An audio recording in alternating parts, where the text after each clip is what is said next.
Bueno, buenas noches, apreciados estudiantes. Les doy la bienvenida a nuestro encuentro sincrónico número 8. Es nuestro último encuentro sincrónico. Ya saben que estos siempre han sido medios de comunicación. Con mucho gusto, si tienen alguna pregunta, alguna consulta, estoy para responderles. De igual manera, pues yo tengo preparado hoy una explicación de lo que son los dos últimos escenarios del módulo que tienen que ver con la administración del capital de trabajo y pues como de la administración del capital de trabajo, que es lo que identificamos como el activo corriente, el pasivo corriente, manejamos lo que es el efectivo, que son las cuentas del activo corriente que competen al capital de trabajo, que son el efectivo o equivalente al efectivo disponible, como se denomina la cuenta. También trabajamos lo que son las cuentas por cobrar o deudores comerciales. Nuestra cartera, o sea, la financiación que le estamos dando a nuestros clientes y le damos plazos para pagar las facturas. También trabajamos la parte de inventarios. Eso es lo que compete a las decisiones de inversión en el corto plazo y lo que se denomina capital de trabajo. Igualmente, pues nuestra fuente de financiación de corto plazo, o sea, para poder financiar ese capital de trabajo. Eso es lo que pues tengo preparado. Si tienen alguna pregunta, pues bienvenidos y es para darles aclaraciones de algunos de esos aspectos. Sobre los trabajos, ya estoy calificando. A ver, miro de ustedes cuántos tengo pendientes. Bueno, ya no me quedan pendientes sino 3 trabajos por calificarles. Entonces, ahora que finalice, por supuesto, pues finalizo la calificación. Entonces, no, ya no hay yo les dije que me iba a empezar con ustedes, porque como es el grupo número 4, siempre lo dejaba de último. Entonces, ahora empecé con el grupo de ustedes y ya no me faltan sino 3 trabajos por calificar. Entonces, ya están subidas las demás calificaciones y observaciones. De todas maneras, pues el trabajo era muy similar a la entrega que hicieron individual en el escenario 5, donde aclaré y pues no solo como observaciones generales, sino también particulares, que quedaba claro que cuando decíamos un análisis del capital de trabajo, no solamente hacíamos referencia al indicador de liquidez, sino que entendíamos que el capital de trabajo tenía que ver con las cuentas que teníamos en el activo corriente, que el capital de trabajo como concepto es lo necesario para llevar a cabo la operación de una compañía sin contratiempos, pero generar rendimientos, que esa es la importancia de poder contar con indicadores como es la rentabilidad del activo, que me indica pues cuál es el rendimiento o qué tan adecuada es el manejo que le estamos dando a los activos en lo que estamos invirtiendo, porque buscamos es que den rendimientos, ¿no? Entonces, un exceso de activos nos va a llevar a que se disminuya la rentabilidad de la compañía. Entonces, a eso es que nos referíamos cuando pedíamos que se hiciera un análisis de capital de trabajo, y pues todos los análisis se hacían con las cifras del análisis vertical, las del análisis horizontal y con los indicadores financieros.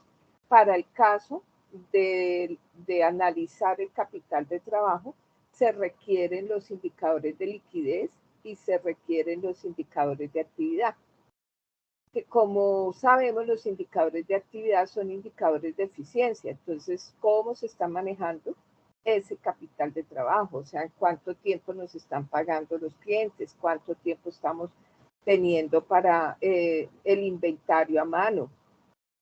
Igualmente ese ciclo de caja, ¿sí? El ciclo operativo.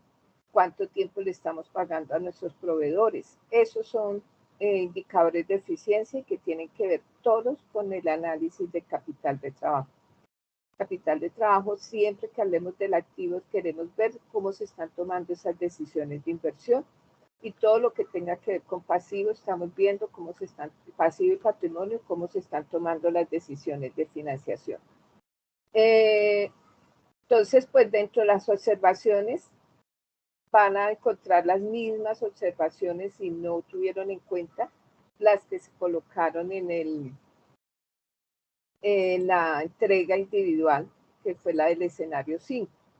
Que igualmente, cuando hablábamos de ver el comportamiento de la inversión en propiedad, planta y equipo, la propiedad, planta y equipo tiene que ver con el activo fijo.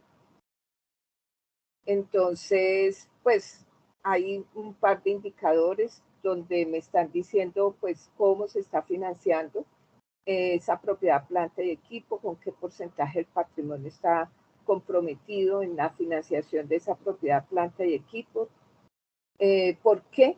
Porque hay un principio de conformidad financiera que ustedes encontraban en ese escenario 4, donde nos hablan de que el principio de conformidad financiera es que nosotros no debemos financiar lo que es propiedad, planta y equipos y activos fijos con pasivos de corto plazo, porque eso es lo que nos lleva a tener problemas de falta de liquidez. Entonces, una acertada decisión de financiación de esa propiedad, planta y equipo debe ser con pasivos de largo plazo o con patrimonio. Entonces, de eso es lo que trata de medir ese indicador. Igualmente, la productividad de ese activo fijo, o sea, de la propiedad, planta y equipo, con respecto a las ventas. Entonces, son dos indicadores que se debían también analizar, además, pues, de inicialmente ver el porcentaje de participación que tienen los activos fijos, o sea, esa propiedad, planta y equipo en el total de inversión. Ya, como contábamos con los indicadores del sector, ¿cierto? Con esos datos del sector, pues también podíamos ver si nosotros teníamos una sobreinversión en propiedad, planta y equipo respecto al comportamiento que tenía el sector, que el sector para nosotros es eso, es un punto de referencia para poderlo comparar. Estimamos que el comportamiento del sector pues es generalizado y es el adecuado, o por las condiciones económicas en el momento, pues ese es el manejo que se le están dando. Entonces, siempre esos indicadores del sector, que en este caso nos daban un análisis vertical del sector, o sea, los estados financieros, tanto el estado de situación financiera como el estado de resultados en forma porcentual. ¿Qué más les puedo yo decir? O sea, ¿qué otra cuenta había que analizar? La relación pasivo-patrimonio. También ya en la actividad evaluativa del escenario 5 y en todas las retroalimentaciones y nuestros encuentros, les indicaba que, o sea, cuando nosotros vamos a analizar, o sea, el módulo se trataba de eso, de que nosotros viéramos que hay unas herramientas que me permiten analizar las cuentas. Esas herramientas es el análisis vertical, análisis horizontal y los indicadores financieros. Entonces, cuando nosotros vamos a analizar ese comportamiento del pasivo y del patrimonio, pues tenemos que recurrir efectivamente a arrancamos diciendo cuál es el nivel de endeudamiento, o sea, qué tanto es la participación del pasivo dentro de la financiación del total del activo. Igualmente, los demás indicadores que tenemos en lo que tiene que ver con el endeudamiento, la concentración del pasivo en el corto plazo, ya entendiendo que una alta concentración pues puede afectarnos la liquidez de la compañía. Igual pues si no la ha afectado, pues si hay una concentración en el corto plazo, pues sabemos que hay que estar monitoreando esa cuenta para no llegar a caer en problemas de falta de liquidez. Teníamos entonces su evolución, o sea, se han aumentado la participación, se ha aumentado o ha disminuido esa concentración en el corto plazo, si ha aumentado o ha disminuido la participación del patrimonio. Entonces, siempre trabajamos para analizar las cuentas con las cifras del análisis vertical, análisis horizontal y los indicadores financieros que le competen. Y luego teníamos ya para este trabajo final, teníamos que realizar el análisis de la empresa con las cifras del sector. Entonces, nuevamente nos estaban dando las cifras en formato de porcentual, o sea, de un análisis vertical, las cifras del sector. Entonces, si nosotros decimos que ese análisis vertical me está mostrando cuáles son las cuentas más significativas, la participación, ¿sí? La relevancia que tienen esas cuentas, pues nosotros ya sabemos que en cuanto a activo corriente, pues es nuestro capital de trabajo y sería bueno automáticamente de ver cómo está, qué tanto estamos invirtiendo en activo corriente comparado con el sector.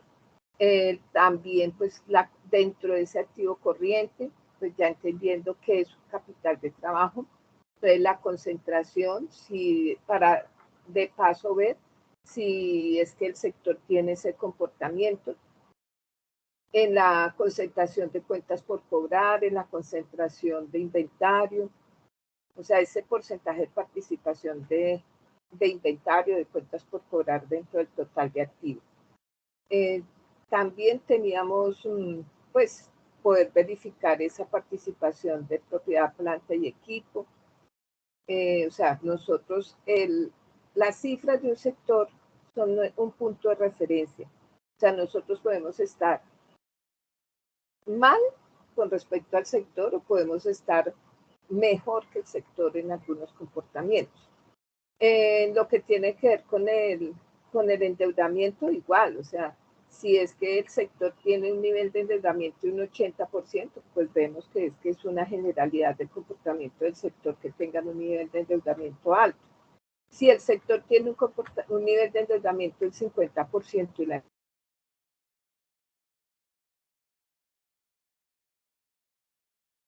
entonces, esas son las observaciones que tenemos que hacer y buscar las medidas para efectivamente mejorar esos niveles de endeudamiento, o sea, disminuir los niveles de endeudamiento. Si tenemos concentración en proveedores o si tenemos concentración en obligaciones bancarias, ya sean de corto o largo plazo, todo eso es lo que nosotros miramos con respecto al pasivo. Y en cuanto, sí noté eso, o sea, no sé por qué no hicieron análisis del sector con respecto al estado de resultados. En cuanto al estado de resultados, nos evidencia muchos aspectos. Arrancamos con qué tanto son los costos con respecto a las ventas. Los costos de ventas, si nosotros tenemos problemas de operación, vamos a tener un mayor porcentaje de participación de los costos que el sector. Todo lo contrario, si nosotros somos más productivos que en la generalidad del sector, vamos a tener un menor porcentaje. Igual eso se va a ver reflejado en los diferentes márgenes de utilidad. Entonces, eso me lo refleja ese porcentaje en la utilidad bruta, en la utilidad operacional, en la utilidad antes de impuestos, en la utilidad neta. Son los márgenes de utilidad y eso es lo que nos muestra. El porcentaje, si nosotros vemos que tenemos problemas de altos gastos de administración o gastos de ventas o de comercialización, también lo podemos detectar, comparar con el sector. Entonces era importantísimo hacer esa comparación porque teníamos un punto de referencia para podernos calificar si estamos bien, ¿sí? O estamos mejor que en algunos aspectos frente al sector, o definitivamente tenemos mucho que mejorar con respecto al sector, porque es que el sector es nuestra competencia. Entonces, eso era la importancia de nosotros hacer esa comparación. Y por último, eran las conclusiones y recomendaciones netamente financieras. Entonces, decíamos que hay unos signos vitales de la compañía. Los signos vitales es cómo está la liquidez, cómo está el endeudamiento, cómo están los rendimientos, cómo está la actividad. Entonces, pues igualmente esas son las conclusiones que nosotros podemos sacar muy concretamente y adicionalmente hacer recomendaciones al respecto, porque ya hemos podido ver si nosotros tenemos problemas de falta de liquidez, efectivamente es porque tenemos un exceso de pasivos en el corto plazo y eso nos lleva a ver que estamos financiando activos de largo plazo o no, o sea, activos no corrientes con pasivos de corto plazo y hay que identificar pues qué sucede si está concentrado en obligaciones financieras adicionalmente. Entonces, eso es lo que nos lleva a terminar o finalizar un diagnóstico financiero, o sea, poder nosotros identificar cuáles son los problemas que está presentando la compañía o también cuáles son sus fortalezas y hacer nuestras respectivas recomendaciones. Ese era el trabajo y pues esas son efectivamente las observaciones que ustedes ya deben tener, por eso no me faltan sino 3 trabajos por calificar.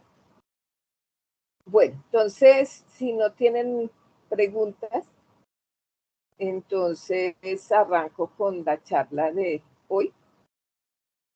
Entonces, esta es nuestra última conferencia.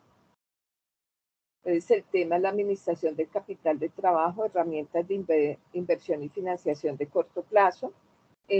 Ya, pues, llegamos al final del contenido del módulo. Tenemos las generalidades de la administración financiera, el estado de flujo efectivo, análisis cualitativo, vertical y horizontal. Ya ustedes con el estudio del módulo se dan cuenta que es 100% secuencial. Tenemos los indicadores financieros, el punto de equilibrio operativo, que el punto donde nosotros, nuestra utilidad operacional, aquel nivel de ventas que nos llevan a tener una utilidad operacional igual a 0. O sea que no vamos a tener ni pérdidas ni ganancias cuando lleguemos a ese nivel de ventas, que puede ser en valores o puede ser en unidades. Tenemos el apalancamiento operativo, financiero y total, que son indicadores de riesgo, igual que el de punto de equilibrio.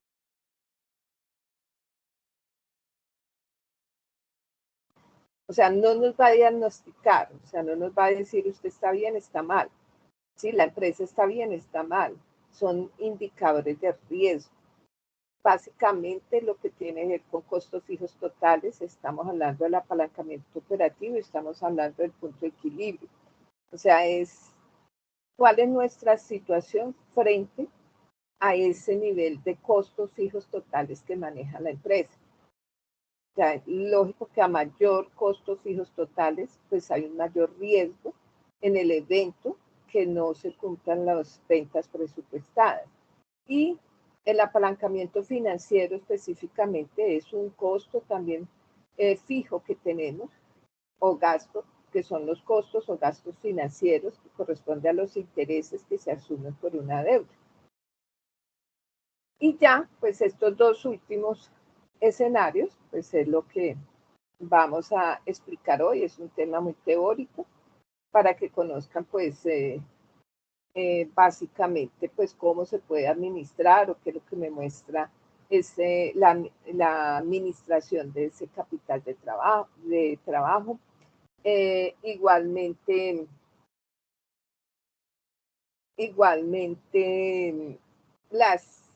qué productos encontramos para inversión de corto plazo, para financiación de corto plazo.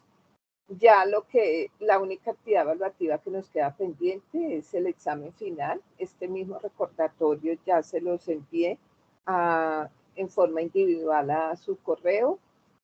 También lo encuentran en anuncios y también lo encuentran en el foro general. Entonces, ya el recordatorio del examen final. Ese examen final se presenta por la carpeta tareas del módulo, lo habilita el sistema a partir de mañana sábado 1 de julio y cierra el martes 4 de julio a las 23:55. Tienen 2 intentos, el sistema les califica y igualmente les escoge la calificación más alta de los 2 intentos y les sube la calificación. sea, ya esto es automático. Corresponde a 15 preguntas. Todos los módulos tienen unos bancos de preguntas y el sistema escoge aleatoriamente preguntas. Entonces pueden ser de ejercicios o pueden ser de teoría o pueden ser una combinación de los dos. Es sobre todo el contenido del módulo y siempre recomiendo el manejo del Excel. Ya en las otras charlas pues pudimos ver que todo se trata de hacer un cálculo de un indicador, pues lo hacemos por Excel. Si se trata de ver un análisis vertical, un análisis horizontal, pues son operaciones, ejercicios que lo hacemos por Excel. Si se trata de calcular un punto de equilibrio, un grado de apalancamiento, igualmente lo hacemos por Excel, entonces recomiendo eso. Y pues les deseo muchos éxitos y que hayan cumplido, pues las actividades evaluativas tratan de verificar el logro de las competencias esperadas del módulo. Entonces espero pues que hayan cumplido con esas competencias, hayan logrado esas competencias y pues igualmente asimismo pues es el resultado de las actividades evaluativas. Bueno, cuando nosotros hablamos de la administración del capital de trabajo, entonces nos vamos a referir a la administración del efectivo, a la administración de las cuentas por cobrar, de la política de inventarios que tiene una compañía.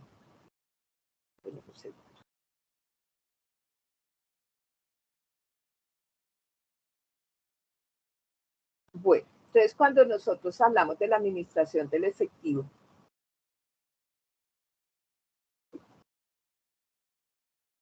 yo no sé si ustedes recuerdan el flujo de efectivo, que es el tema del escenario número 2. En ese flujo de efectivo básicamente nos decía, bueno, ¿qué es esa cuenta de efectivo? Porque en el flujo de efectivo me está diciendo desde que yo inicio el año, yo arranco con un saldo, ¿sí? En efectivo. ¿Y qué sucede con esa cuenta? Que básicamente es una cuenta transitoria. Esa es una cuenta que únicamente para qué la utilizo, ¿sí? Tengo fuentes de efectivo. ¿Cuáles son esas fuentes de efectivo? O sea, ¿dónde nos aparecen recursos? Pues básicamente pues se originan a partir de las ventas, ¿sí? Entonces esos son mis ingresos operacionales. Entonces son las actividades de operación que me van a ir a alimentar el efectivo. Tenemos otras fuentes como son las desinversiones, que son las ventas o disminuciones de activos. Esos son desinversiones y efectivamente son fuentes de efectivo.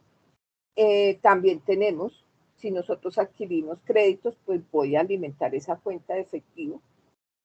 Y también tenemos usos. Entonces los usos es cualquier inversión que nosotros hacemos. Entonces si yo compro inventarios, es un uso del efectivo. Si nosotros financiamos más clientes, es un uso del efectivo. Si nosotros pagamos créditos, pagamos dividendos, igualmente es un uso del efectivo.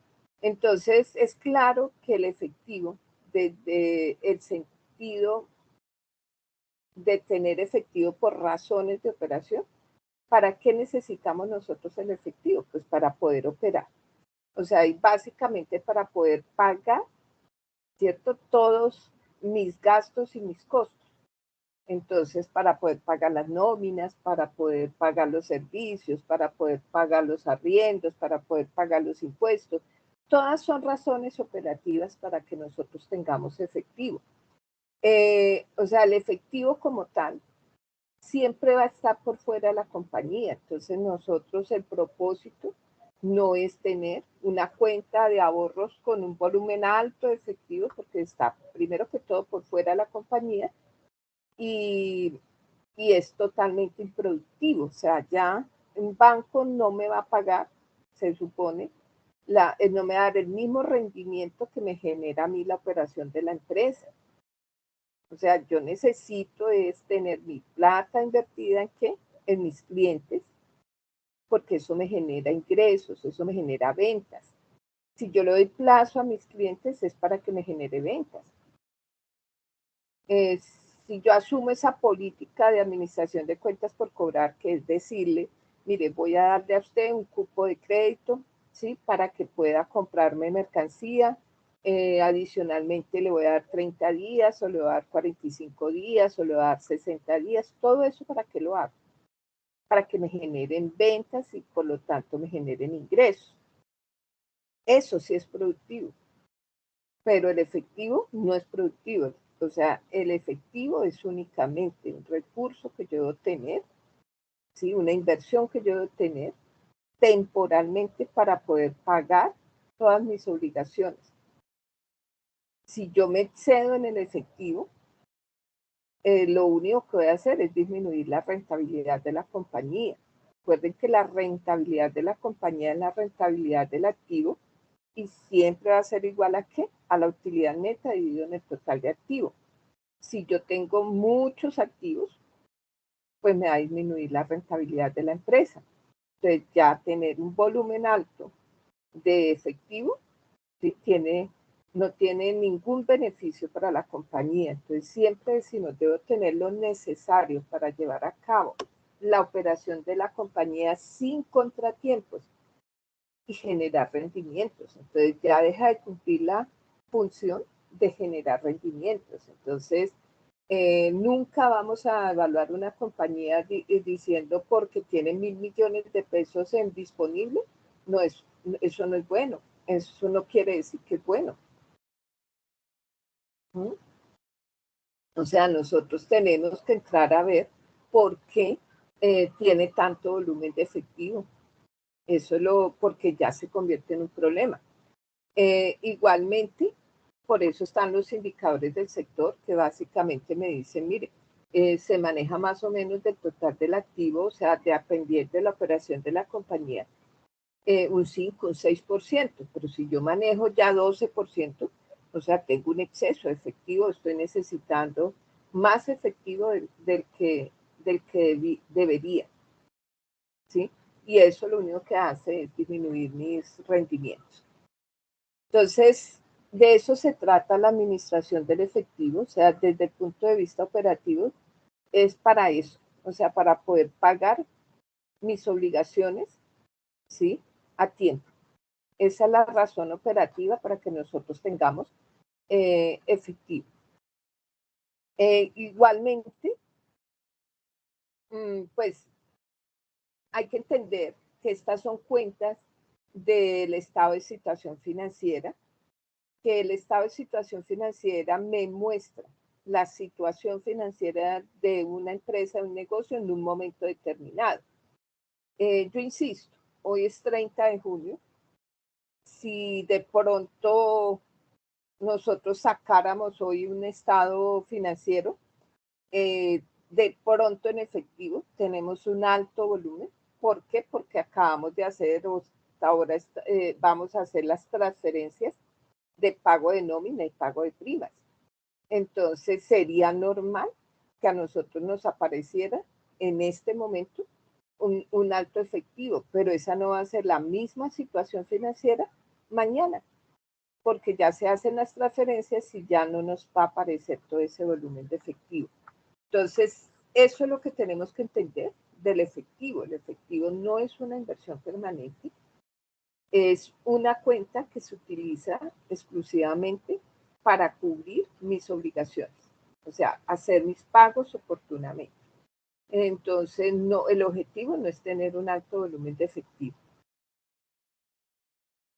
Cuando nosotros miremos esa administración del efectivo, pues vamos a ver que hay razones para poder mantener efectivo. Entonces hablamos de razones operativas, que las que les estoy explicando. Adicionalmente tenemos razones de seguridad y también tenemos razones especulativas. Eso es lo que vamos a ver ahorita. En cuanto a la administración de cuentas por cobrar, hay que pensar en una política. Entonces, nosotros partimos de que en el sector se le da crédito a nuestros clientes. Si el sector tiene como política vender de contado, nosotros vamos a vender de contado, ¿sí? O sea, nosotros no vamos a dar crédito, porque, o sea, eso es hacer percibir mi empresa como de un menor valor. Y recuerden que el objetivo básico financiero es la creación de valor. Cuando yo doy mucho tiempo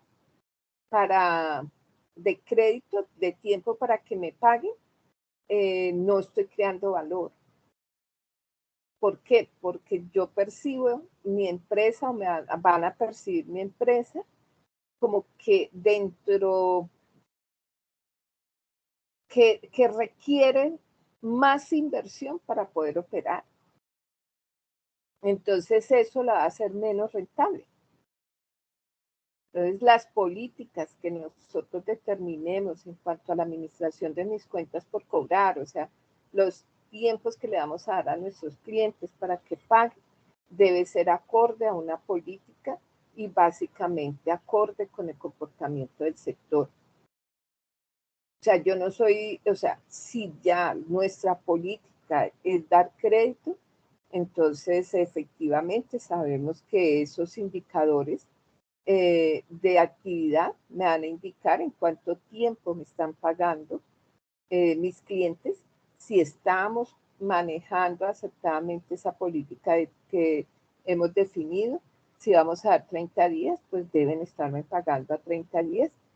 Si yo tengo políticas como por volumen, le puedo dar hasta 60 días, pues tengo que verificar que ese cliente efectivamente esté cumpliendo con sus plazos, porque le estoy dando más plazo, pero no me supere el plazo adicional que le he dado. Entonces, es básico que cuando hablemos de la administración de las cuentas por cobrar, que debemos tener unas políticas claras. Y esas políticas siempre vamos a decir, hay parámetros cualitativos, hay parámetros cuantitativos. Entonces, dentro de eso también hay un departamento de cartera que se va a dedicar a hacer estudios de crédito, que va a poder identificar. Si para eso se les pide a los clientes los estados financieros básicos, porque es que cuando nosotros pedimos los estados financieros básicos es para ver cómo está la empresa a la cual nosotros le vamos a soltar nuestra mercancía, ¿sí? Le vamos a vender y fuera de eso le vamos a dar plazo.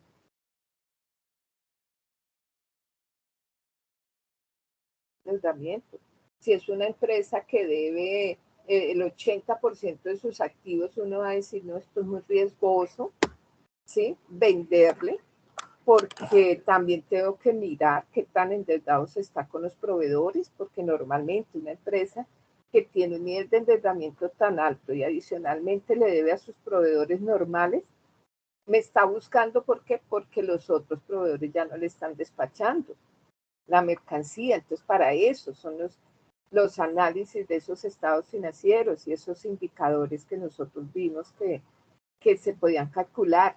Igualmente hay un indicador de actividad que nos está diciendo cómo están pagando a esos proveedores, en cuánto tiempo le están pagando. Yo puedo tener unos clientes, entre comillas, que tienen un volumen alto de compras, ¿sí? Pero adicionalmente tengo que medir si ellos van a pagar a 60 o hasta 90 días, si yo tengo la capacidad de poderles financiar y si la rentabilidad que yo estoy obteniendo, ese margen de utilidad que yo estoy obteniendo a partir de las ventas, de los precios que les estoy otorgando, si justifica venderle a un cliente a 90, que sé que me va a pagar a 90 días. Entonces puede ser un cliente, y no voy a decir que sea un cliente malo, sino que es un cliente que paga amorosamente.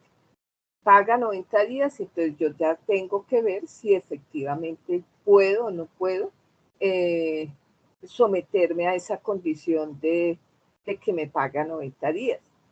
Entonces, para eso es que se piden los estados financieros. nosotros tenemos que ver si es una empresa líquida o tiene problemas de liquidez, tenemos que ver sus niveles de endeudamiento, tenemos que ver sus indicadores de actividad, tenemos que ver igualmente las rentabilidades, porque, o sea, una empresa que no es rentable, o sea, la rentabilidad del activo es baja o está teniendo pérdidas, o igual la rentabilidad del patrimonio, ¿sí? Es baja, lo más seguro que es una empresa que, aunque las rentabilidades son un problema de largo plazo, los socios en cualquier momento van a decir, no, cerremos esto. Y entonces cuando cierran una empresa, pues hay que esperar ese proceso de liquidación y nosotros no vamos a estar dispuestos a que nos demoren tanto dentro de un proceso de liquidación de una compañía. Entonces, para eso es que hacemos estos diagnósticos financieros y esto es aplicable a nuestros clientes para poder ver cómo en esta administración de mis cuentas por cobrar, cuáles son las condiciones de mis clientes. Adicionalmente, dentro de esos parámetros cualitativos, pues uno les pide referencias, no son referencias bancarias, igualmente referencias de sus clientes y de sus proveedores, ¿sí? Entonces, ¿por qué? Porque nosotros tenemos que conocer cuál es el comportamiento de ese cliente, más la gestión de cobro, o sea, tenemos que ser claros, si tenemos la posibilidad de dar descuentos por pronto pago, todo esto son los aspectos que debemos manejar en esa administración de cuentas por cobrar. Las personas deben ser idóneas en ese departamento de cartera. Idóneas hasta en el sentido que ahí debe haber una persona con conocimientos jurídicos para que vea cuál es el tratamiento que se puede llevar dentro de esa parte de cobros, ¿no? Listo. En cuanto a la política de inventarios de la empresa, bueno, ya lo habíamos hablado en otras ocasiones, pero ¿cuánto inventario vamos a tener? ¿Sí? Entonces, cuando nosotros decimos, bueno, ¿cuánto inventario vamos a tener a mano? Entonces, eso lo que significa es indicador de cuántos días, ¿sí? Es indicador de actividad que me dice los días que permanece un inventario a mano. Entonces, si a mí me dice 180 días, hombre, yo tengo inventario para 6 meses. En las empresas que son productoras, tenemos diferentes clases de inventario. Entonces tenemos inventario de materias primas y materiales, tenemos inventarios de productos en proceso, tenemos inventario de productos terminados. ¿Qué quiere decir esto? Desde que nosotros compramos la materia prima, ¿cuánto dura la materia prima ahí disponible para ese proceso de producción? Entonces esto ya como son tiempos y movimientos, ¿sí? O sea, es en el área de producción donde nos dicen a nosotros, efectivamente, la producción de una mesa es de 15 días, cada mesa se demora en el proceso de producción. Entonces nosotros sabemos que adquirimos las materias primas, en el proceso de producción va a durar 15 días o 20 días y adicionalmente después de que tenemos el producto terminado, ¿cuánto tiempo dura el producto terminado dentro de la bodega hasta que se lleva al almacén y llega en promedio al público? ¿Sí? O sea, lo vendemos. Entonces, esos procesos nosotros los tenemos que definir. O sea, cuando nosotros decimos, mire, o sea, nosotros estamos vendiendo 10 mesas al mes. Entonces, yo no voy a tener, ¿sí? Sino 15 mesas, por ejemplo, porque ya sé que no voy a salir sino de 10 mesas al mes y voy a dejar 5 y así mismo manejo la producción, pero no voy a tener un exceso de inventarios porque eso es un aumento del activo y por lo tanto una disminución de la rentabilidad de la compañía, de la rentabilidad del activo. Igualmente, entonces, eso es lo que nosotros tenemos que ver, si es una empresa productora, si es una empresa comercial. Entonces, si es una empresa comercial que tiene un punto de venta al público, es muy diferente, ¿sí? Que si es una empresa comercial que vende directamente a otras empresas, o sea, o es distribuidor o es mayorista o alguna cosa de esos canales de distribución, va a depender de esos canales de distribución el volumen de inventarios que ellos determinen que deben tener.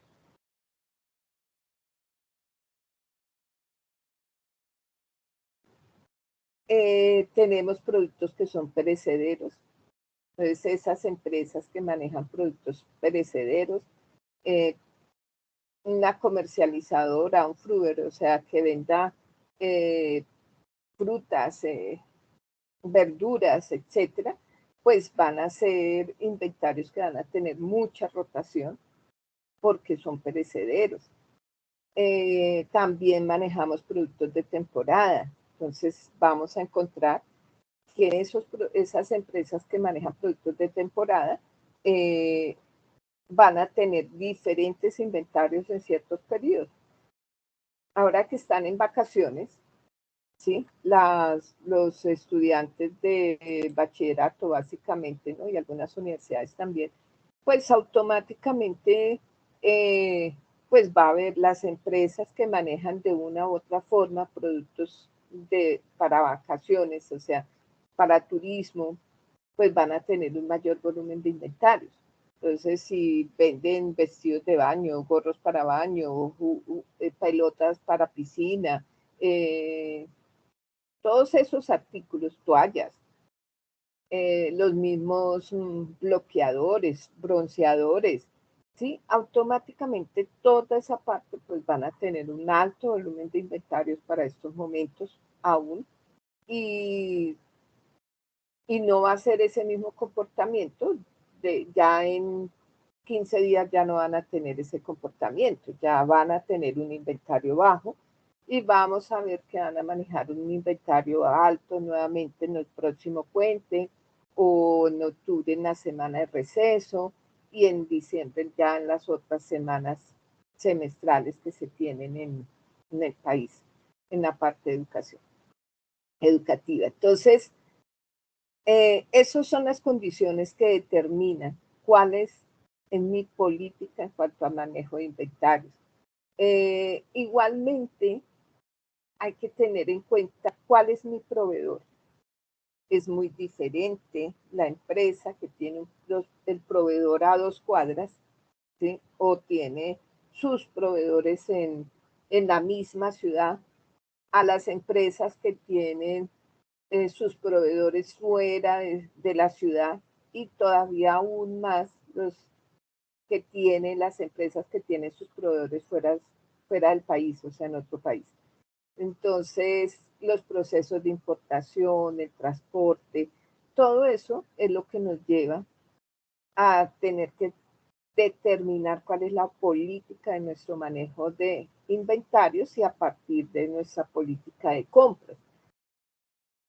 Compramos harto. ¿Por qué? Porque voy a traer necesariamente toda mi mercancía viene de China y entonces yo tengo que traer un contenedor, entonces un contenedor de 10 toneladas, pues significa que voy a tener mercancía. Yo hago solo una importación al año y voy a tener mercancía para todo el año. ¿Sí? Entonces, pues esos son empresas que van a presentar un volumen alto de inventarios. Entonces, hay muchos aspectos que nos llevan a definir esa política de inventarios de la empresa. Cuando nosotros estamos evaluando una compañía, tenemos que conocer esa política, porque es lo que me permite ver si tengo un exceso de inventario, sí o no, y buscar cuál es la causa. Normalmente, cuando nosotros tenemos excesos de inventarios, o sea, es porque se tuvo una proyección de ventas que no se cumplió. Los motivos no es solamente del área comercial, pueden ser motivos económicos. Si la inflación se ha disparado, si el desempleo se ha disparado, si las tasas de interés están altas. Entonces, todo eso nos lleva a que definitivamente el consumo disminuya, o sea, tiene un efecto económico que nos lleva a que van a disminuir las ventas y por lo tanto, pues si yo tenía proyectado unas ventas en cierto volumen, pues me voy a quedar con mis productos ahí porque no se cumplió las proyecciones de ventas. Esperemos pues ahorita con la parte de turismo que efectivamente se reactive un poco, pues se ve por todos lados que sí, pero el comercio en general, para el Día de la Madre, para el Día del Padre, los mismos restaurantes, o sea, definitivamente se quejaron, o sea, dijeron no cumplimos, o sea, teníamos mayores expectativas. Entonces, ¿qué sucede en ese caso? Pues si tenían muchas más expectativas, pues van a tener unos excedentes de inventario y van a tener que buscar algunas estrategias, ya sea de hacer ofertas, ya sea de hacer promociones, de dar descuentos, que efectivamente les permita aumentar sus ventas a menores precios para salir de esos inventarios, porque un exceso de inventario pues es una mayor inversión y que no está produciendo ningún rendimiento. Entonces, no es productivo. Entonces, ya determinar una política de inventarios no es tan sencillo, por eso hay que tener en cuenta muchos aspectos del sector y del producto. Bueno, en cuanto a la administración del capital de trabajo, lo que tiene que ver la administración del efectivo, siempre se explica a partir de la contabilidad del tendero. Partiendo de que, como ya les había dicho, que cuando nosotros hablamos del efectivo hay una razón que se llama operativa, que es la que me dice, voy a empezar por acá más bien. Entonces, tenemos razones para mantener el efectivo y una de las razones es esta, que es la razón operativa, la otra es la razón de seguridad y la otra es la razón especulativa. Cuando nosotros hablamos de la razón operativa, ¿para qué es? Es para atender los pagos oportunamente. Entonces, cuando nosotros decimos, bueno, voy a atender los pagos oportunamente, ¿a qué me refiero? Tengo que buscar una herramienta, ¿no? Para poder ver cuáles son los pagos que yo tengo que atender y en qué momento y cuándo me entra la plata. La mejor herramienta, pues, es un presupuesto efectivo. El presupuesto efectivo, manejamos siempre contablemente un presupuesto efectivo maestro, que es para todo el año. Ese presupuesto maestro, pues, hay una recolección de información donde se hace una proyección de las ventas, una proyección de mi periodo de pago, o sea, cuándo me van a pagar, cuándo me va a ingresar ese dinero y qué gastos tengo que asumir en cada uno de los meses. Nosotros tenemos gastos como son los impuestos, entonces el impuesto predial, los impuestos de vehículo, los impuestos, ¿cuál otro hay? Bueno, que son anuales, el impuesto de renta. Tenemos otros que son de diferentes periodos, como son el IVA, como es el ICA, como es la retefuente, etcétera. Tenemos gastos como son los seguros de los vehículos, los obligatorios, los seguros totales que nosotros tenemos, los seguros contra incendio, los seguros contra hurto, bueno, toda la serie de seguros tienen periodos que son de un año. Que ¿cómo los voy a pagar? Entonces puede que yo los saque a crédito y pague mensualmente. Entonces, yo tengo que determinar cuánto me ingresa mensualmente, en qué momento, y adicionalmente todos los pagos que yo tengo que hacer periódicamente. Ese es mi presupuesto efectivo. Entonces, con ese presupuesto efectivo vamos a encontrar que hay meses en que me falta plata, ¿sí? Entonces, ¿eso qué significa? Que tengo un déficit. Pero también tengo meses donde me sobra dinero. entonces tengo superávit. Ese déficit, ese superávit, si se da así, intermitente, o sea, hay meses que sí, hay meses que no, se llama déficit y superávit temporales. Entonces, ahí tomo decisiones donde digo, pues donde tengo déficit, tengo que prever cómo consigo un préstamo de corto plazo para poder solucionar el inconveniente. Si nosotros tenemos superávit, entonces decimos, bueno, o sea, yo el superávit lo tengo en marzo, pero sé que en abril tengo déficit, entonces yo hago una inversión temporal para que en abril pueda sacar ese dinero y cubrir ese déficit. Pero también hay empresas donde nos vamos a encontrar que tiene déficit permanente. Entonces, el hecho de tener déficit permanente no necesariamente es que la empresa es mala, ¿sí? O sea, la empresa puede ser rentable, la empresa puede tener buenos márgenes. Entonces, ¿qué le puede estar faltando? Pues inversión de capital. Entonces es cuando uno dice, bueno, ¿qué hacemos para solucionar esto? Pues nos reunimos con los dueños de la compañía y les vamos a decir, mire, la empresa es buena, el producto es bueno, se está vendiendo, pero tengo que buscar una fuente de financiación de largo plazo para que yo pueda mantener mis clientes, ¿sí? Pueda seguirle dando el plazo, pueda incrementar mis ventas, pueda comprar más inventario, ¿sí? Entonces, definitivamente tengo que buscar recursos de largo plazo. O sea,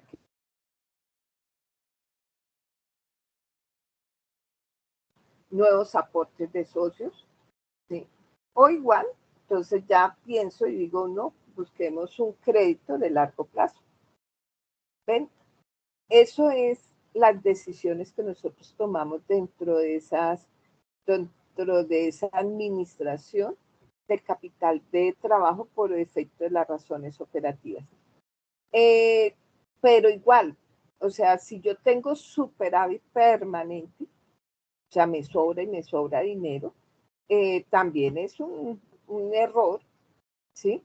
Porque cuando nosotros cerramos el año, tomamos una decisión adicional que es la distribución de utilidades o pago de dividendos. Entonces, yo realmente tuve que haber dejado demasiado dinero que no repartí, previendo un crecimiento que no se dio. Entonces, no nos preocupemos. O sea, si eso ya, yo puedo pensar en hacer una inversión de largo plazo. Entre esas inversiones de largo plazo, pues es también invertir en títulos, valores de largo plazo. Si yo puedo sacar un CDT a 3 meses, pero si tengo un superávit permanente, puedo sacarlo a, a 12 meses y voy a obtener una buena rentabilidad. Con una, digámoslo, con un riesgo bajo, igual, dependiendo de ese superávit, entonces podemos empezar a pensar, bueno, y si hacemos una sucursal, si hacemos esto, si las ventas se dan, si vemos que el negocio puede darse, o sencillamente decimos, bueno, vamos a comprar un local y lo vamos a arrendar, ¿sí? Ya son decisiones igualmente que son de largo plazo. O dentro del manejo de riesgo que nosotros tengamos y que la empresa nos permita, si no les interesa ninguna de esas clases de inversiones de largo plazo, pues cogemos el dinero y los citamos a los dueños de la compañía, a los socios, a los accionistas y les decimos, vamos a distribuir, vamos a hacer una nueva distribución de utilidades, vamos a pagar dividendos, así sea marzo, así sea junio, así sea agosto, ¿sí? ¿Por qué? Porque tengo excedentes de capital. Eso es lo único que podemos hacer. Bueno, entonces, eh, ¿cómo? ¿Cuál es la mejor herramienta? Pues efectivamente a partir del presupuesto de efectivo, es el que me va a decir a mí, bueno, listo, este es el efectivo que usted debe contar y el que usted va a necesitar en cada mes y cuando nosotros tenemos problemas de déficit, o sea, tenemos que estar buscando recursos a toda hora, esos presupuestos de efectivo se tienen que estar revisando diariamente, semanalmente, porque siempre vamos a estar buscando plata. Eso es lo que nos muestra eso. Efectivamente, también tenemos el ciclo de caja como base para la determinación de ese volumen de efectivo. Nos da una idea del efectivo que nosotros debemos manejar para un periodo de un año, teniendo en cuenta básicamente nuestro ciclo de caja y adicionalmente el total de desembolsos, los gastos y costos que nosotros tenemos dentro del periodo. Bueno, ¿qué es nuestro ciclo de caja? Que era ese indicador que veíamos en los indicadores de actividad.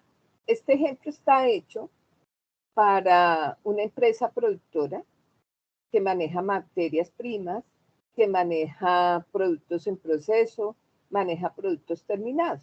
Estos son los días de inventario a mano. Entonces, las materias primas, como les indicaba, 60 días significa que compramos las materias primas y el proceso de producción dura 60 días.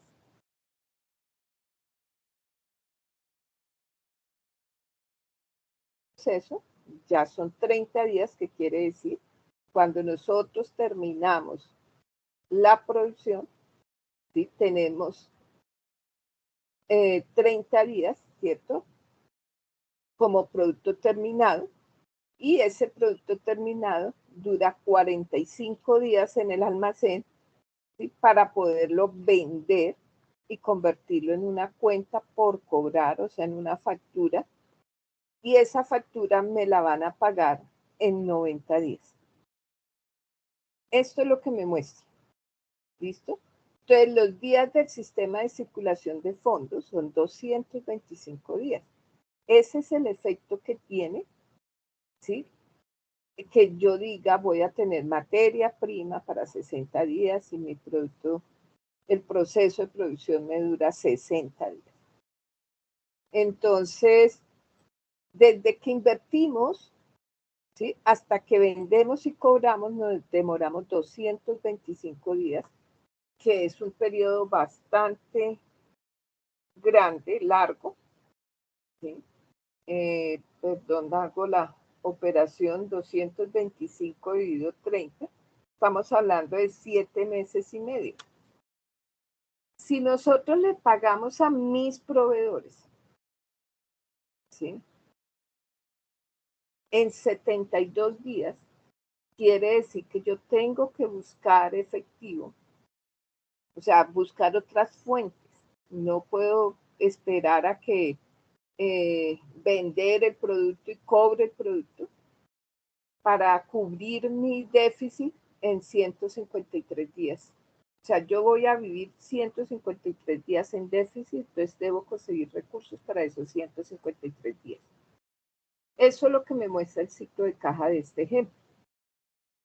Entonces, esos 153 días, en veces que es la rotación del efectivo, vamos a tomar 360, lo dimos en 153, nos da 2.53 veces durante el año. El efectivo requerido, que es nuestro capital de trabajo neto operativo, entonces va a ser igual a los desembolsos operativos anuales dividido en la rotación del efectivo. Entonces vamos a tomar como desembolsos operativos anuales para este ejemplo de 8.000 millones de pesos. Entonces, cuando nosotros hacemos esta operación de 8.000 millones de pesos,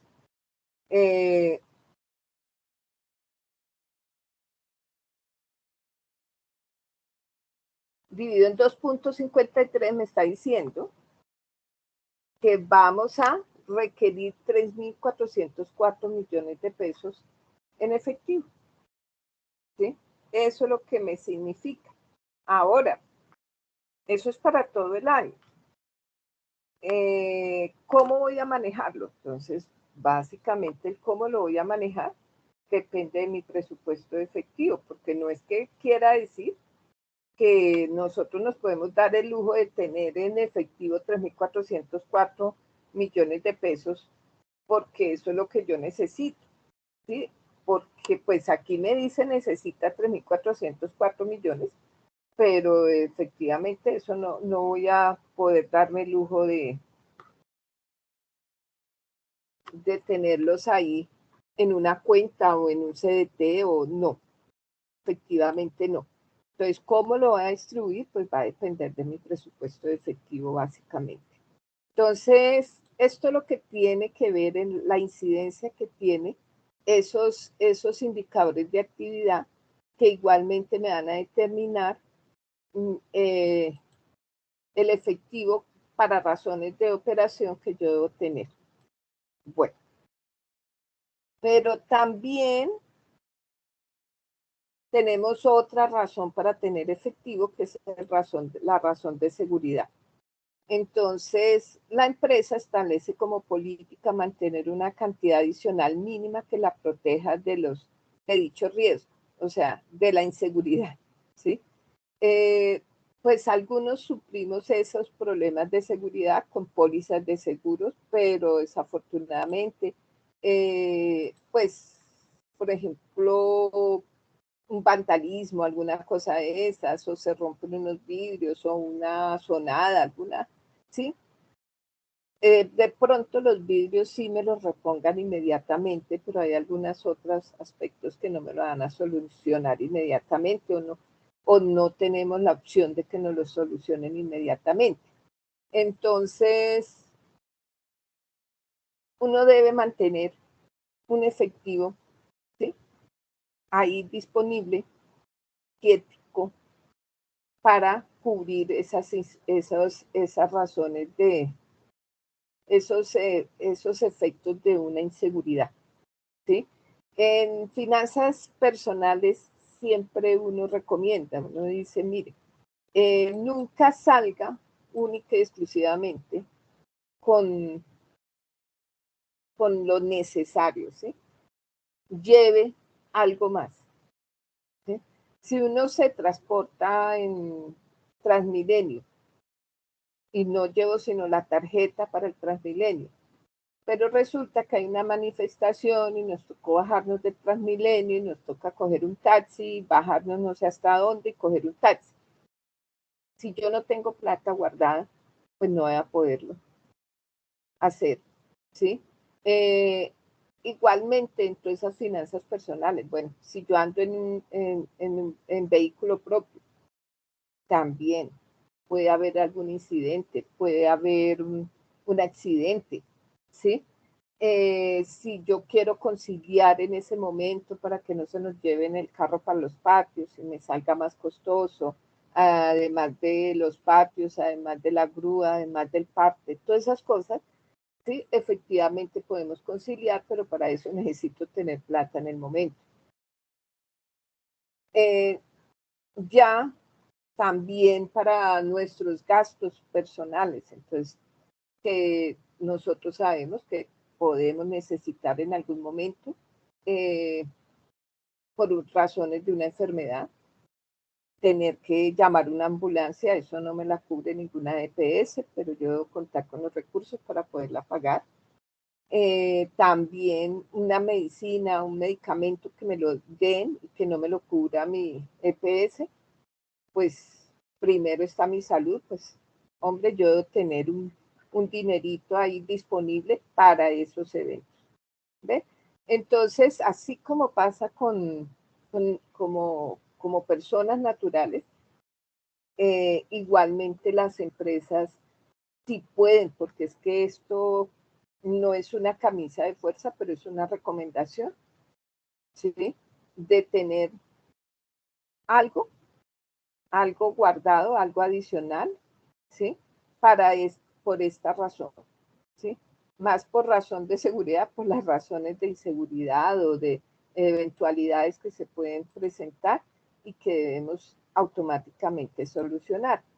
Cuando desafortunadamente hay muchas empresas que no lo pueden hacer, desafortunadamente hay muchas empresas que ni siquiera pueden, o sea, o no se han planeado o efectivamente los ingresos no les alcanza, pero no cubren, no pagan ni siquiera algunos seguros que son indispensables. Son indispensables y que nos da un poquito de estabilidad. Bueno, tenemos también otra razón para mantener efectivo. Esto sí es exclusivamente cuando tenemos excedentes de efectivo y podemos darnos ese lujo, que es la razón especulativa. Cuando nosotros tenemos esos excedentes o queremos precisamente dejar ahí un monto mínimo para estos casos, también es bueno, siempre y cuando cuente con el dinero. ¿Por qué decimos que son razones especulativas? O sea, yo quiero manejar un cierto dinero por fuera de la compañía. Puedo hacer inversiones temporales con vencimientos a corto plazo, con fines netamente especulativos, ya sea en el mercado financiero o en el comercio del mismo. En el mercado financiero, coloquemos el ejemplo de adquirir dólares. ¿Sí? Entonces, si nosotros vemos que el dólar está bajando, pues aprovecho, compro dólares en este momento. Y si veo que de todas maneras hay épocas del año que independientemente de la situación económica del país o macroeconómica, sabemos que el dólar sube. ¿Cuáles son esos momentos? Estos momentos de vacaciones, o sea, en diciembre, normalmente las personas buscan mucho salir del país y van a requerir un mayor volumen de dólares, entonces se puede dar esa opción de que el dólar suba, entonces si yo compré, pues voy a aprovechar ese momento para venderlos, ¿sí? Entonces, esos son con fines especulativos. También los podemos hacer buscando beneficios de las variaciones en su precio de mercado, o sea, lo que tiene que ver con inventarios. Hay empresas, ¿sí?, que como manejan productos de temporada, en la temporada alta, pues los precios van a ser más altos. Si yo, hemos dicho, yo soy distribuidor de esos productos, puedo efectivamente en las temporadas bajas comprarlos, ¿sí?, a menores precios para poderlos aprovechar, los descuentos, etcétera, o descuentos de feria, como dicen por ahí, las promociones. O sea, nosotros hay muchos almacenes, por ejemplo, de cadena que tienen sus fechas donde dan descuentos. Como decir, bueno, ahorita creo que es el éxito el que está haciendo, o sea, está de cumpleaños, lo que sea, y hace muchas ofertas, ¿no? Entonces, eso es lo que se aprovecha. Entonces, uno ya sabe en qué momento vamos a encontrar esas ofertas, esas promociones, y dice uno, bueno, voy a guardar, ¿sí?, por una razón especulativa, voy a reunir para en ese momento, para dentro de 2 meses, 3 meses, tener la opción de comprar mercancía a menores precios y obtener un mayor rendimiento para mi empresa, para mis productos. Entonces, pero esto pues sí, efectivamente lo puede hacer única y exclusivamente los que tengan un excedente capital que les permita hacer esto. Bueno, ya habíamos hablado de las políticas general de crédito, que es combinación de elementos cualitativos y cuantitativos. De todas maneras, el objetivo es mantener un equilibrio adecuado entre el riesgo que se asume otorgando crédito y la rentabilidad generada por ese crédito. Yo financio a mis clientes, recuerden, o sea, esto es beneficio-costo. Yo financio a mis clientes porque eso me va a incrementar los ingresos. Si yo financio a un cliente que no me efectivamente no tiene ningún efecto porque no me va a comprar más, pues no justifico darle mayores plazos. Bueno, ya saben de la política de inventarios de la empresa, igualmente. Es yo no puedo tener todo el inventario que quiera porque ya voy a empezar a disminuir la rentabilidad, ¿no? Entonces, hay que tener políticas dependiendo de muchos aspectos. Como les indicaba, la clase de producto, la cercanía que tengo con el proveedor. ¿Cuáles son esas herramientas? O sea, para conocer algunos productos de financiación. No todos los productos que están aquí son de corto plazo, ¿no? Pero es bueno conocer qué productos hay. El principal producto que nosotros aprovechamos para financiarnos en el corto plazo, pues son mis proveedores. ¿Por qué son buenos?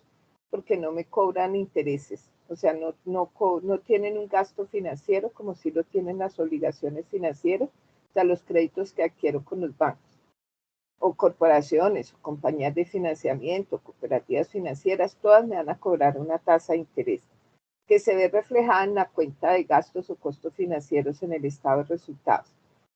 Otra fuente de financiación son los pasivos acumulados. ¿Qué quiere decir esto? Los mismos proveedores, ¿sí? A mí me dan 30 días, pero yo ya los conozco y sé que si yo les pago a 45 días no me dicen nada, ¿sí? Entonces eso es aprovecharme de ese espacio y de esos pasivos y tomarme 15 días más. Hay otros que no son tan así, como son los impuestos. El IVA. ¿Sí? Yo cobro el IVA, pero tengo plazo para pagarlo. Entonces, eso es una fuente de financiación, igual que el ICA, igual que la retefuente, todo eso, ¿sí? Que son impuestos que yo me puedo aprovechar para pagarlos. Igual con los bancos, o sea, todas estas empresas que realizan operaciones de importaciones y exportaciones tienen que pagar impuestos. Y el mismo banco, dependiendo de la calificación del banco, no tiene que trasladar inmediatamente estos dineros. Nosotros los pagamos a través de un banco. No tiene que trasladar efectivamente ese dinero el mismo día. Dependiendo de su calificación, se toman bastante tiempo. Entonces yo puedo entrar a negociar con el banco si yo soy una empresa que manejo ese comercio exterior, importo o exporto, entonces puedo entrar a negociar con el banco y le digo, listo, yo voy a pagar todos mis impuestos a través de ustedes y deme 15 días, por ejemplo, 15 días, porque yo sé que ustedes están pagando a la DIAN en 30 días, entonces pactamos diferencias, ¿sí? Y no me cobro intereses ni de sobregiro ni nada de esas cosas. Entonces, ahí estoy aprovechando lo que me están diciendo aquí, de pasivos acumulados, o sea, aprovechamiento del dinero que tenemos disponible para efectuar el pago de obligaciones. Bueno, también tenemos diferentes líneas de crédito. Los créditos de cartera comercial. Entonces, esos créditos van dirigidos a las empresas que requieren de recursos para el desarrollo de su actividad económica. Entonces, bueno, la clase de garantía, etcétera, depende de la línea de crédito que nos ofrezca, ¿sí? Bueno, dentro de esas líneas de crédito cartera comercial, encontramos el crédito de cartera ordinaria. Es un crédito que sirve para atender las necesidades de capital de trabajo de las empresas o para la compra de activos fijos dependiendo del ciclo de la actividad económica y el destino de los recursos del préstamo. Los pagos de las cuotas pueden ser mensuales, trimestrales, etcétera, o sea, hay diferentes periodos. Todos estos créditos, nosotros no se nos olvide, normalmente todos los créditos que nosotros manejamos tienen una porción fija y tienen una porción variable en su tasa de interés.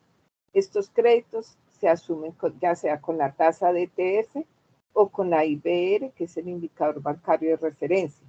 Aquí les traigo un concepto, porque pues el AIBR no es una tasa muy común todavía en nuestro, es más común la DTF. Entonces, un concepto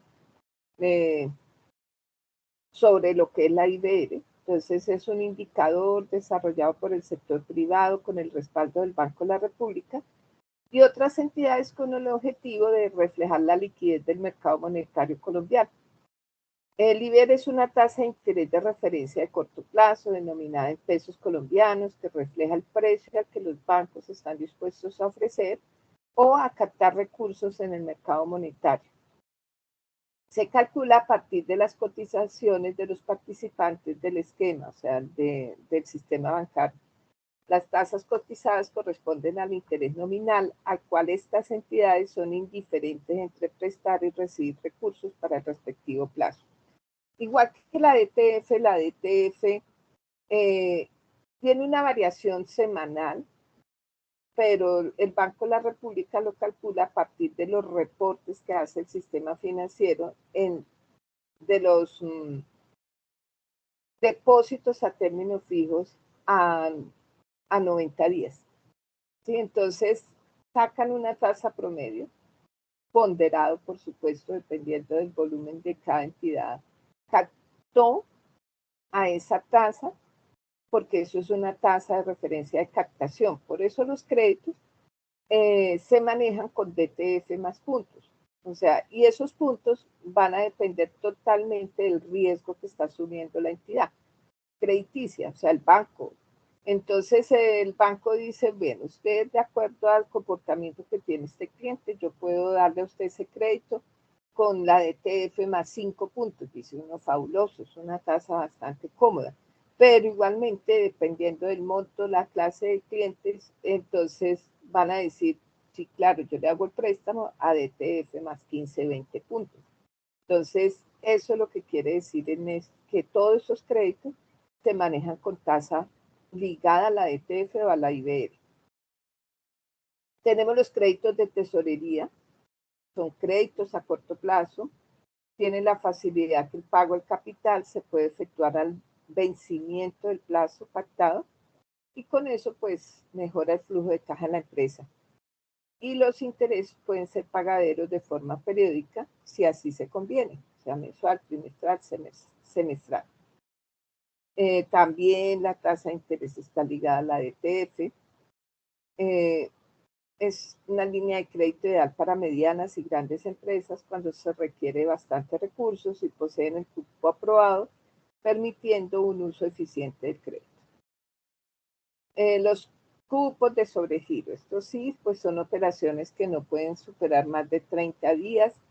Igualmente, pues es una herramienta de financiación de corto plazo, pero es bastante costosa. Entonces, sí podemos solucionar problemas de liquidez en un momento determinado, pero pues siempre la recomendación es que la usemos solo por una necesidad muy grande, porque el costo es más alto que cualquiera de nuestros otros productos. Hablamos de las tarjetas de crédito empresariales, entonces igual las tarjetas de crédito sabemos que cobran la tasa máxima cobrable, o sea, lo que denominamos tasa de usura.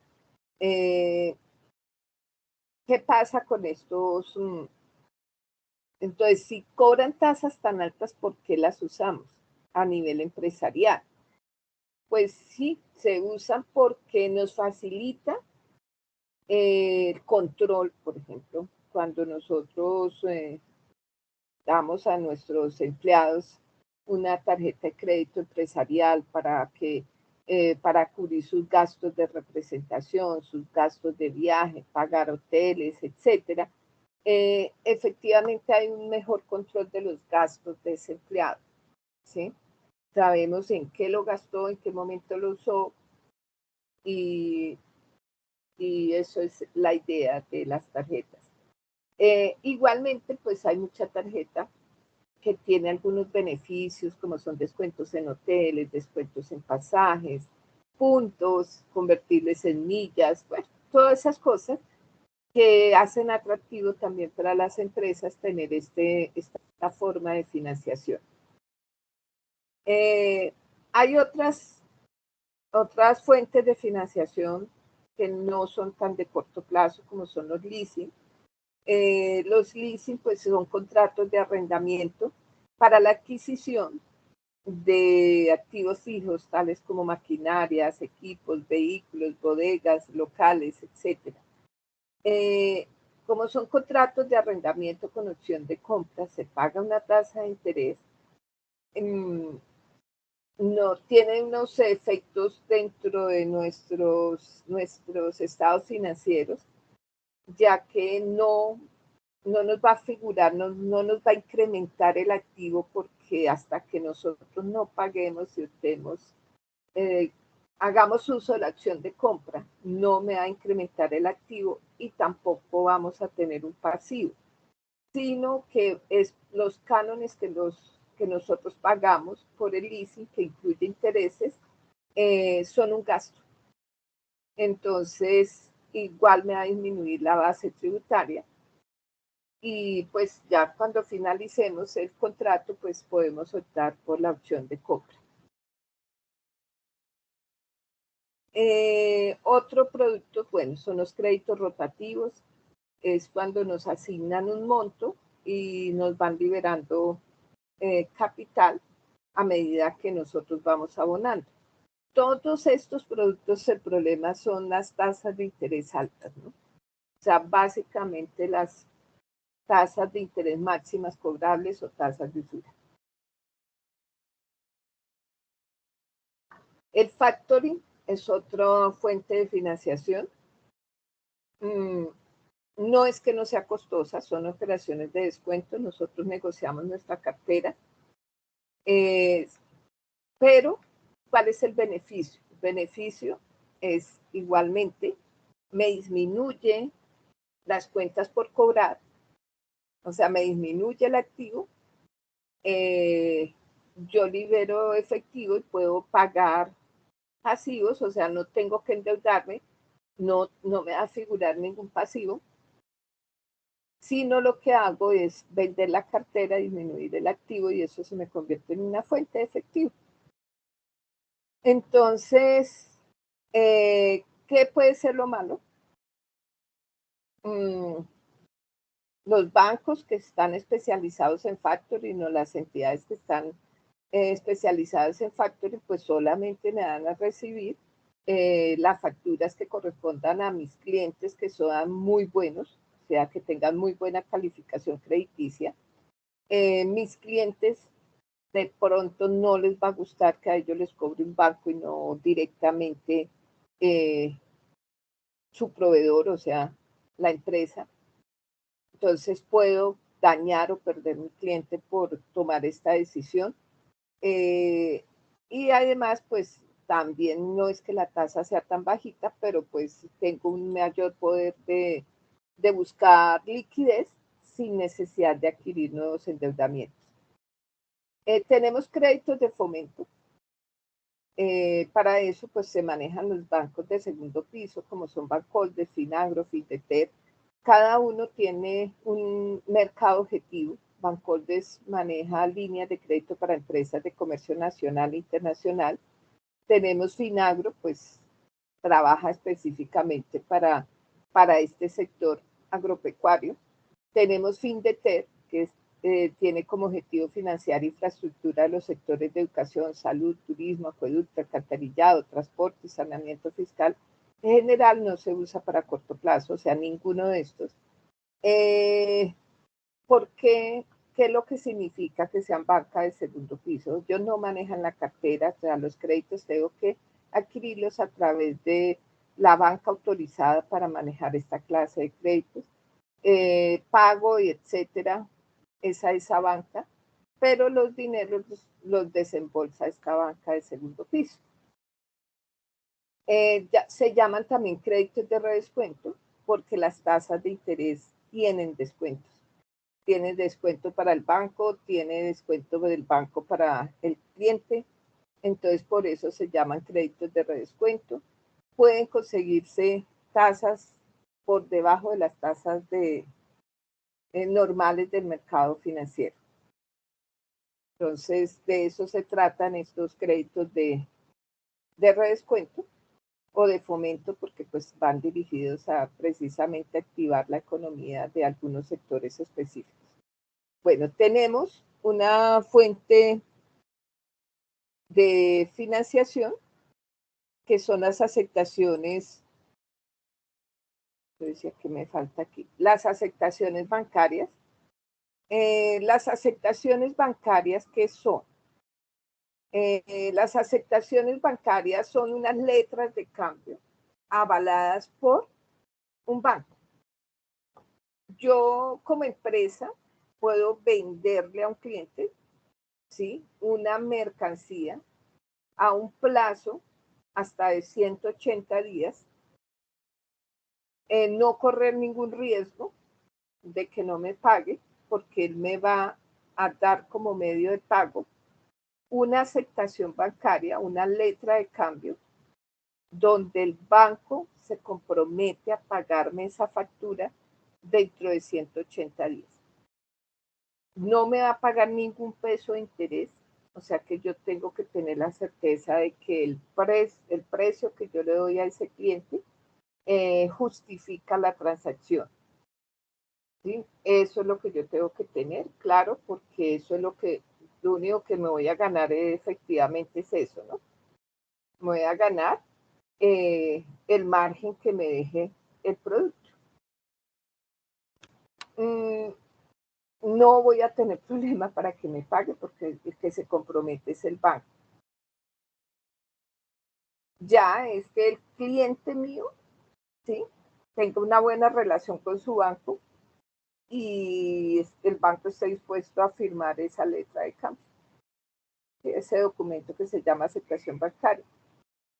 Si yo como empresa recibo como medio de pago una aceptación bancaria, solo la puedo hacer efectiva directamente con el banco a su vencimiento.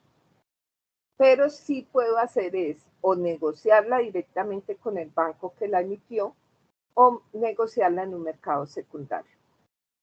Cada vez que nosotros decimos negociarla, es que me van a cobrar, ¿sí? Me van a cobrar un descuento.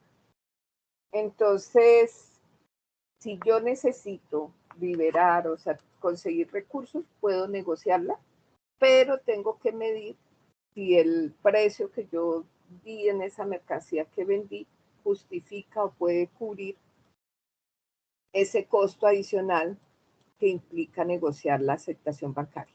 Pero igual, pues, estoy incrementando las ventas y tengo seguro su pago, ¿no? Bueno, ahora si hablamos de inversión, entonces ya saben, o sea, yo puedo tener excedentes, o sea, superávit de efectivo y tengo que ver dónde lo invierto. Entonces, ¿en qué puedo invertir? Entonces hablamos de los certificados de depósito a término, los CDTs o depósitos a término fijo. Como su nombre lo indica, o sea, si yo asumo un CDT a 7 meses, solo puedo cobrarlo dentro de 7 meses. En este momento las tasas de interés están bastante altas, o sea, es una buena inversión. Podemos encontrar muy buenas tasas a 6 meses, un poco más altas a 7 meses y así sucesivamente.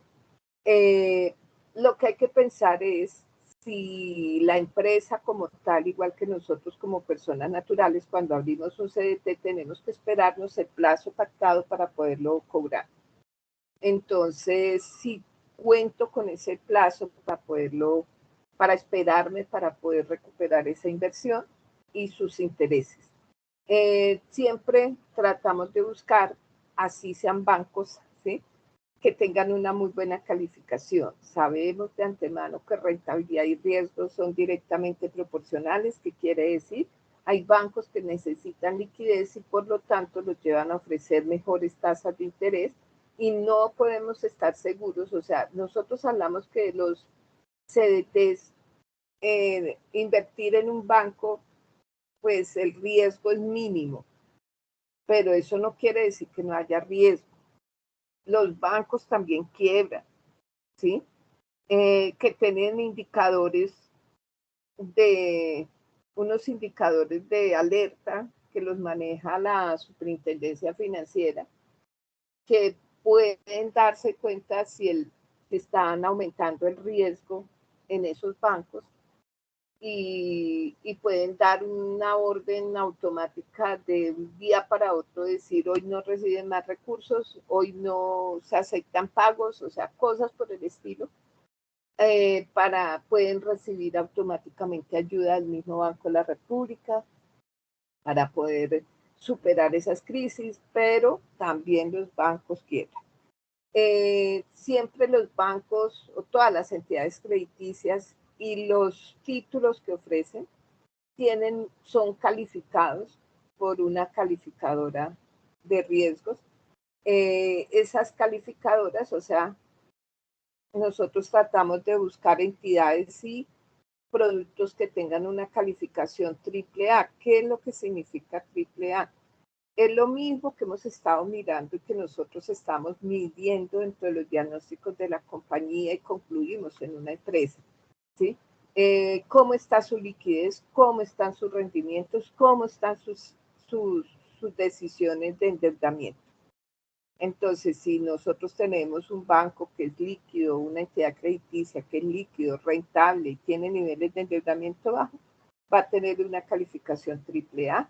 Cuando dan una calificación de riesgo, esas calificadoras igualmente, ¿cuál es el problema? Pues hacen análisis cualitativo, miran cómo ha sido su comportamiento histórico, cómo está dentro del sector, cómo ha sido su comportamiento.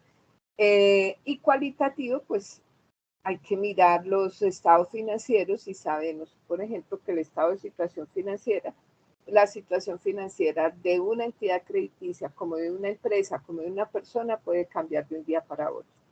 Entonces, siempre habrá riesgo, pero sí, pues hay entidades que uno considera mucho más sólidas que otras y podemos entender que tienen un menor riesgo. También se pueden invertir en títulos de tesorería, que son los títulos, los TES para Colombia son los TES, son los títulos de deuda pública que emite el Banco de la República. Como su nombre lo indica, los emite ¿para qué? Para cubrir presupuestos, ¿sí? Entonces, se endeuda. ¿Y cómo se endeuda el Banco de la República? Pues a través de generación de títulos valores que los coloca a la venta.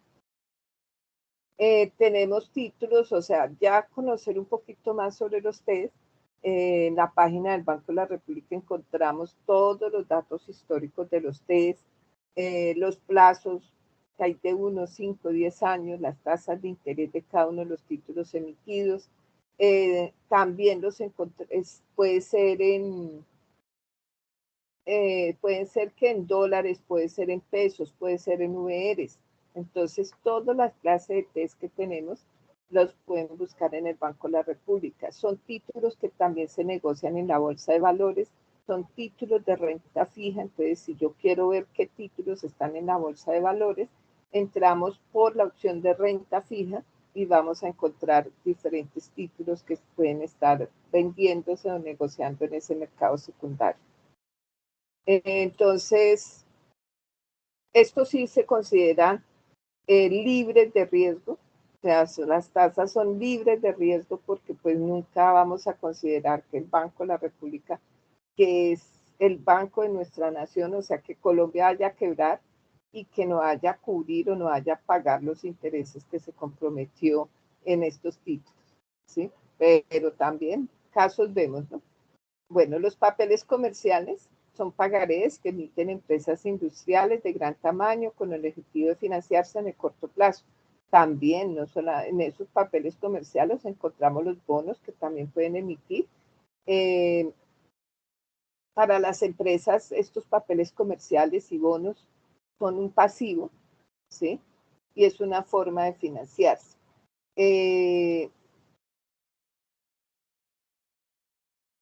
Lo que son los papeles comerciales, como vemos aquí, tiene plazos entre 15 días y un año.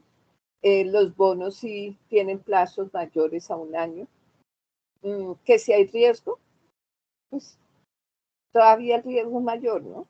Porque pues lo que son empresas, pues el riesgo es que todo depende de su operatividad, ¿no?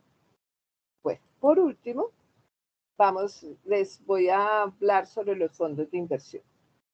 Tenemos las entidades fiduciarias, por ejemplo.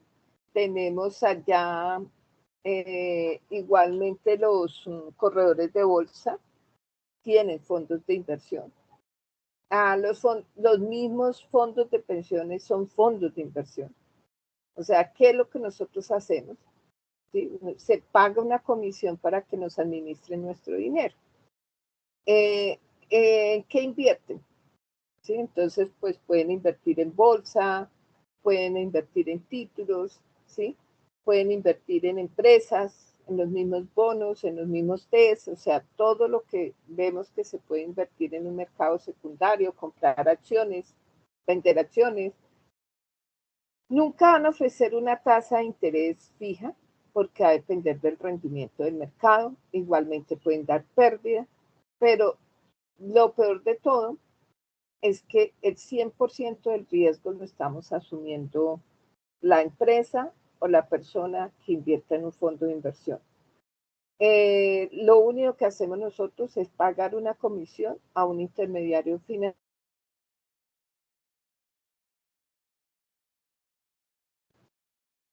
En el caso de que lleguen a invertir en algo o en alguien o en alguna empresa, en alguna acción, que efectivamente la empresa quiebre, el banco desaparezca, etcétera, la plata se pierde y nadie me va a responder.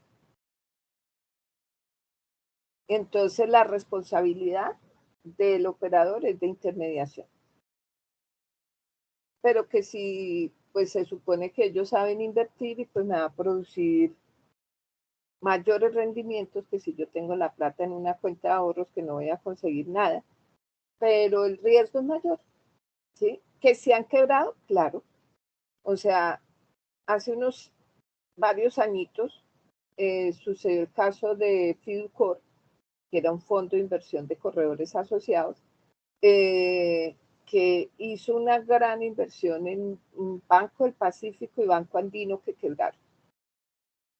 Eran bancos extranjeros, peruanos, y se fueron, quebraron, se fueron, no pagaron ni un peso, y Fiducor sencillamente su plata estaba invertido ahí y su plata se perdió.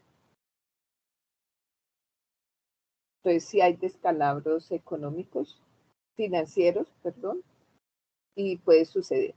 Tenemos fondos de inversión en este momento. Por ejemplo, yo puedo ir a la vivienda,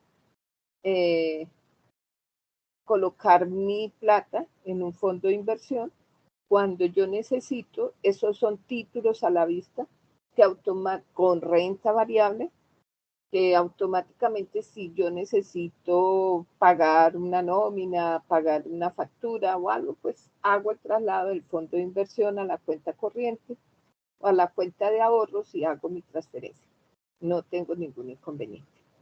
Pero tenemos que tener claro que lo que es fondo de inversión, el riesgo 100% está a cargo de la persona o entidad que efectivamente asume esta clase de inversiones.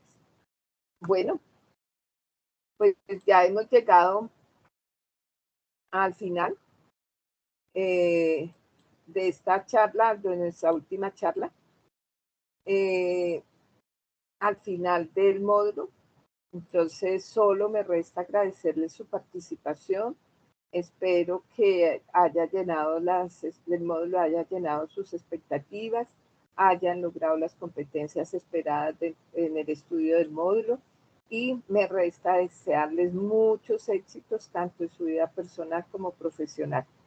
Entonces, no siendo más, que tengan una feliz noche y que no olviden presentar su examen y que todo les vaya muy bien. Gracias, profe. Muchas gracias, profe. Bueno, con mucho gusto. Que estés muy bien. Gracias, lo mismo.